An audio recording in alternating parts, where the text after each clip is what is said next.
Okay guys, chapter 2 master trainer course के module 1 का chapter 2। तो chapter 2 is advanced cardiovascular training. अब हम लोग बात करेंगे ट्रेनिंग्स की कि क्या ट्रेनिंग्स कराई जाएँ, कैसे कराई जाएँ। किसी को कार्डियोवैस्कुलर ट्रेनिंग करानी है तो बेसिक लेवल से एडवांस लेवल तक कार्डियोवैस्कुलर ट्रेनिंग्स क्या होती हैं, कैसे होती हैं, उस पर बात करेंगे। तो जैसे कि हमने पढ़ा था, एनर्जी सिस्टम में हमारी बॉडी दो तरह के एनर्जी सिस्टम में काम करती है ना। तो ये दो तरह की एनर्जी सिस्टम्स कौन से थे? एक थी एरोबिक और एक है एनारोबिक। ठीक है ना। एनारोबिक मतलब in the absence of oxygen और एरोबिक मतलब in the presence of oxygen. Anaerobic के भी दो पार्ट हैं। एनारोबिक में भी एक पार्ट है ना जिसके अंदर क्या यूज होता था, सीपी, जो थोड़े सेकंड्स के लिए काम करती है, 0 to 10 सेकंड्स के आसपास काम करती है। दैट इज सीपी, कि बॉडी में से क्रिटीन फॉस्फेट एनर्जी बनाता है और वो यूज हो पाती है। एनारोबिक का दूसरा था लैक्टिक एसिड। वहाँ जहाँ पे हमारी बॉडी को एटीपी तो मिल रहे हैं, एनर्जी मिल रही है एटीपी से, लेकिन ऑक्सीजन कम होने की वजह से मसल्स में लैक्टिक एसिड बन जाता है। जब मसल में लैक्टिक एसिड बनता है, मसल फिर काम नहीं कर पाता, उसको रुकना पड़ता है, इसकी वजह से रुकना पड़ता है। ठीक है। तो एक तो है ए लैक्टिक मतलब जहाँ पे सीपी यूज होता है, उसमें सीपी खत्म हो गया, उसमें फ्यूल खत्म हो गया, जिसकी वजह से मसल काम नहीं कर रहा। सीपी वाली एनर्जी कौन सी एनर्जी है? जहाँ पे आपको बहुत हाई लेवल एनर्जी लगानी पड़ती है, वेरी हाई एनर्जी, जैसे स्प्रिंट, 100 मीटर का स्प्रिंट, 50 मीटर का स्प्रिंट, या फिर बहुत हैवी वेट उठाना है, 1 या 2 रेपिटेशन मारने हैं, very heavy weight, CP. Lactic acid energy का है जहाँ पे आप 3-4 मिनट के लिए वर्कआउट करते हो, बहुत अच्छे लेवल पे, हाई लेवल पे 3 से 4 मिनट तक वर्कआउट करते हो, तो बॉडी में लैक्टिक एसिड बन जाता है। लैक्टिक एसिड क्या होता है? सेल्स के आसपास लैक्टिक एसिड होने की वजह से सेल के अंदर ना ऑक्सीजन जा पाता है, ना एटीपी जा पाता है, जिसकी वजह से सेल रुक जाएगा, काम नहीं करेगा। तो जैसे लैक्टिक एसिड आप रेस्ट लेते हो, लैक्टिक एसिड बॉडी से निकलता है, तो आप दोबारा से काम करने लायक बन जाते हो। थर्ड इज एरोबिक जहाँ पे प्रॉपर आपको ऑक्सीजन मिल रहा है, एनर्जी भी बॉडी में बथेरी होती है, कार्ब्स बहुत सारे हैं, फैट है, तो देर तक आप वर्कआउट कर सकते हो। बट यहाँ पे आपका लेवल, आपकी इंटेंसिटी कम होती है, मतलब आप स्पीड में नहीं काम करते, हल्के में काम करते हो, बहुत हैवी वेट नहीं, लाइट वेट में काम करते हो। ठीक है, that is called aerobic. Clear है? ये 3 तरह के एनर्जी सिस्टम्स हम लोग ने पढ़े थे। अब कार्डियोवैस्कुलर में यही हम डिस्कस करेंगे। आपको क्या लगता है कार्डियोवैस्कुलर एथलीट्स को किस लेवल, कौन सी एनर्जी में काम करना पड़ता है? एथलीट्स कौन सी एनर्जी यूज करते हैं सबसे ज़्यादा? बताओ, एनी इनपुट्स? यस, एनारोबिक करते हैं कहीं ना कहीं। Very good. Yes sir. हाँ, उसमें लैक्टिक एसिड और उसमें दोनों में काम होता है, एसीपी में सर। यस।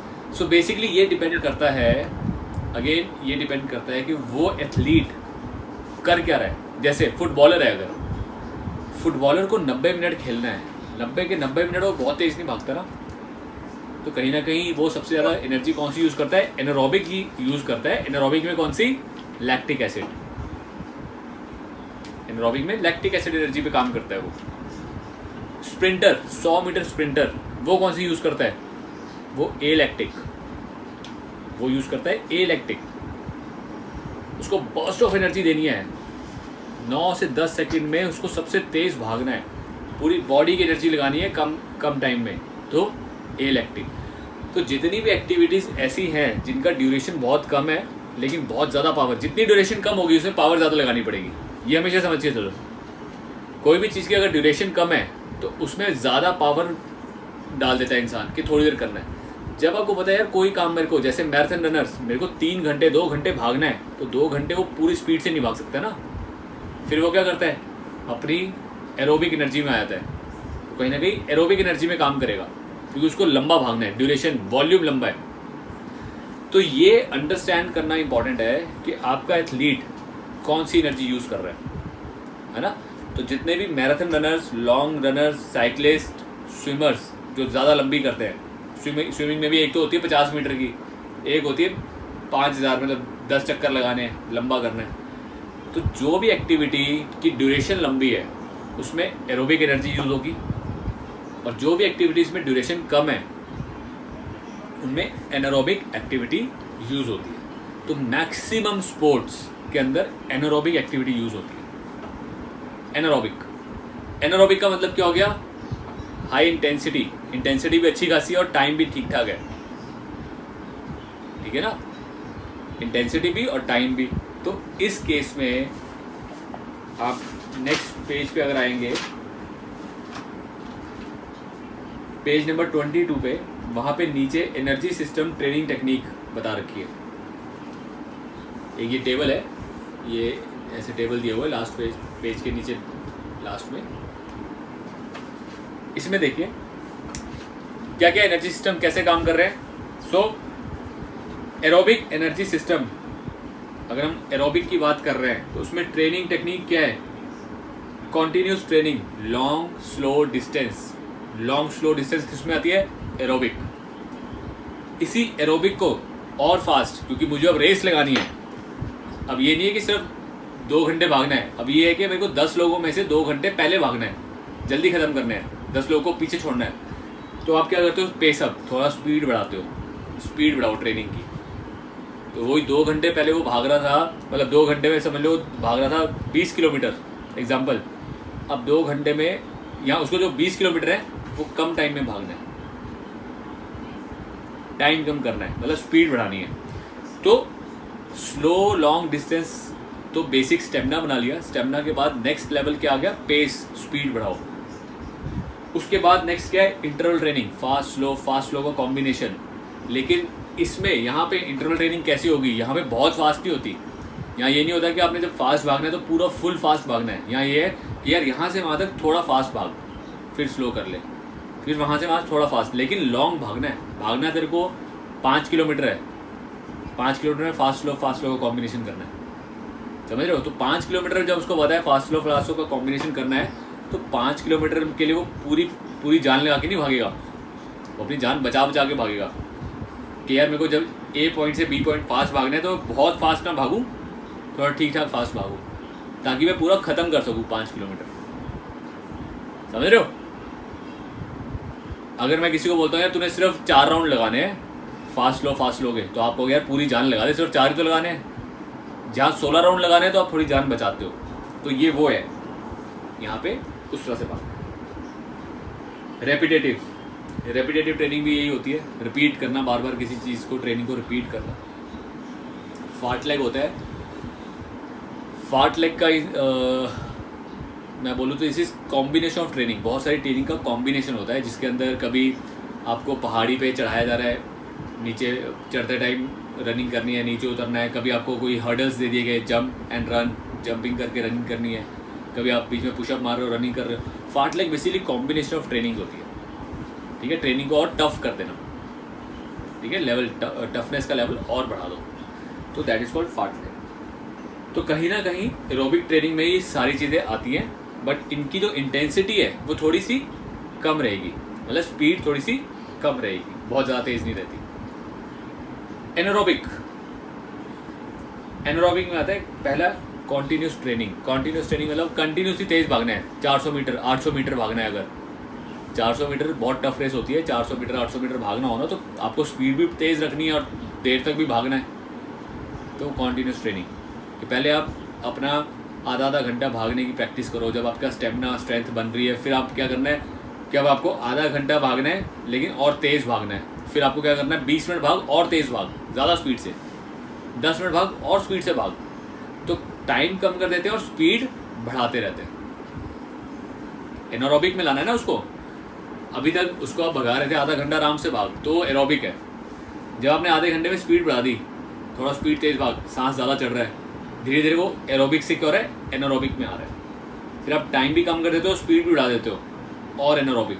तो जितना आप स्पीड बढ़ाओगे वो एनारोबिक में आता रहेगा, ठीक है? इंटरवल, वही इंटरवल ट्रेनिंग। यहाँ पे इंटरवल कौन सी है कि भाई 10 राउंड लगाने हैं, सिर्फ 10 राउंड में तेरे को 5 बार तेज़ भागना है, 5 बार स्लो भागना है, तो पूरी स्पीड से भागियो 5 बार तेज़। यहाँ पे इंटरवल ट्रेनिंग में ड्यूरेशन लंबी नहीं है, बट स्पीड तेज़ है, इंटेंसिटी ज़्यादा है, क्योंकि हमें उसको स्पीड पे ट्रेन करना है। ठीक है, यहाँ पे हमें उसे लंबा ट्रेन नहीं करना, लंबा देर तक भागने के ट्रेन नहीं करना, स्पीड पे ट्रेन करना है। तो दैट इज इंटरवल। फार्टलेग, वही फार्टलेग कॉम्बिनेशन ऑफ ट्रेनिंग्स के, जैसे पहाड़ी पे चढ़ रहा है तो तेज, उतरते टाइम स्लो, हर्डल करता हुआ जा रहा है, तो fartlek is combination of training but intensity high रख के, स्पीड हाई रख के। एंड स्पीड ट्रेनिंग, स्पीड मतलब होता है जैसे स्प्रिंटिंग, 50 मीटर के स्प्रिंट मार रहा है, ठीक है, स्पीड ट्रेनिंग्स। जो भी काम करना है स्पीड से करना है, फास्ट करना है, आपका जिग-जैग रनिंग करना है तो स्पीड से फास्ट करना है, दैट इज स्पीड ट्रेनिंग। इन सबके कॉम्बिनेशंस यूज़ करने पड़ते हैं सबके साथ। मैं बात करूँ, आज फुटबॉलर आ रहा है मेरे पास, तो फुटबॉलर को भी पहले ही मैं क्या कराऊंगा, एरोबिक ट्रेनिंग, पहले एरोबिक में उसको फिट करेंगे। जब उसका एरोबिक लेवल, एरोबिक ट्रेनिंग करने की कैपेसिटी अच्छी हो जाएगी, तब उसको मैं एनरोबिक में डालना शुरू करूँगा, ठीक है ना। तो हमें ये ध्यान रखना है, हर एक इंसान को एरोबिक लेवल से स्टार्ट करते करते एनारोबिक पे लेके जा रहे हैं, सीधा डायरेक्ट एनारोबिक पे नहीं लेके जा पाओगे।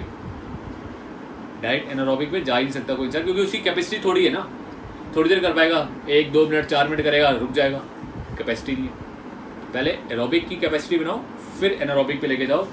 तो डायग्राम देखो, पेज नंबर 23 पे एक डायग्राम है, ये लंबा से टेबल्स बने हुए हैं। इस डायग्राम पे ना बड़े इजीली आप देख पाओगे, एरोबिक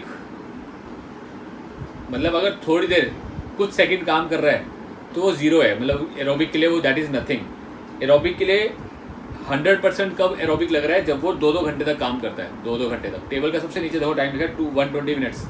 120 मिनट्स में 100% एरोबिक कैपेसिटी चलती है, ठीक है। जितना टाइम कम होता जा रहा है उतना वो एनारोबिक की तरफ आ रहा है। टाइम कम कर रहे हो तो मतलब स्पीड बढ़ानी है, पेस अप, स्पीड बढ़ाओगे तो धीरे धीरे वो एनारोबिक की तरफ आ रहा है, ठीक है। जितना कम टाइम उतना ज़्यादा एनारोबिक। देखो, जितना टाइम कम होगा उतना ज़्यादा एनारोबिक काम होगा, मतलब उतनी ज़्यादा स्पीड से काम होगा, उतनी ज़्यादा एफर्ट, पावर लगेगी। तो वहाँ पे साथ वाले डायग्राम में उसने एग्जांपल दे रखे हैं, क्या क्या एग्जांपल हैं। बहुत ज़्यादा कम टाइम के लिए अगर कोई काम कर रहा है तो 100% एनारोबिक में कौन सा आता है, 100 मीटर डैश, 100 मीटर का जो रन है, वेट लिफ्टिंग, जो हैवी वेट लिफ्टर्स होते हैं वो सब टॉप पे आ रहे हैं, कि ड्यूरेशन कम होता है और पावर बहुत ज़्यादा लगती है।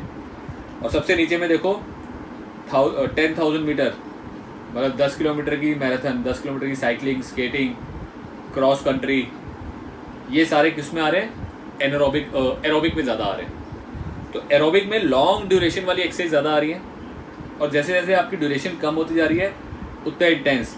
अब बात करें football, basketball, volleyball, 400 metre, ice hockey, wrestling, ये सारे 90% एनारोबिक में आ रहे हैं। 90% एनारोबिक मतलब एनारोबिक के भी जो 2 थे, सीपी और लैक्टिक, तो लैक्टिक एसिड में आ रहे हैं सारे, है ना।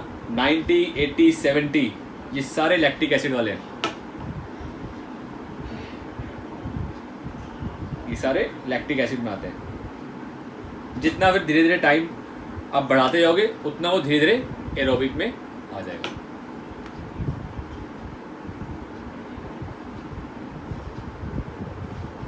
क्लियर है?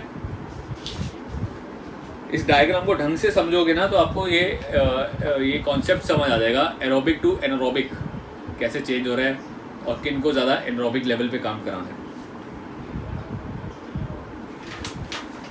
यही ट्रेनिंग्स अब मैं कल आपके साथ ये डिस्कस करूँगा। जितनी भी ट्रेनिंग्स अभी हम बात कर रहे थे, एरोबिक में कौन कौन सी आ रही हैं, एनारोबिक में कौन कौन सी आ रही है, विद एग्जांपल्स में आपके साथ कल इसको पढ़ेंगे कि कौन सी ट्रेनिंग कैसे कराई जाती है, इसमें क्या क्या चीज़ें होती हैं, ठीक है। तो आप लोग साथ साथ नोट्स बना लेना, क्योंकि कुछ चीज़ें ऐसी होंगी जो बुक से नहीं होंगी, जो हमारे खुद के अपने एक्सपीरियंसेस हैं, जो ट्रेनिंग्स की है, जो और भी दूसरी बुक्स हैं वहाँ से होंगी कि ट्रेनिंग्स होती कैसे हैं, कराई कैसे जाती है। ठीक है जी।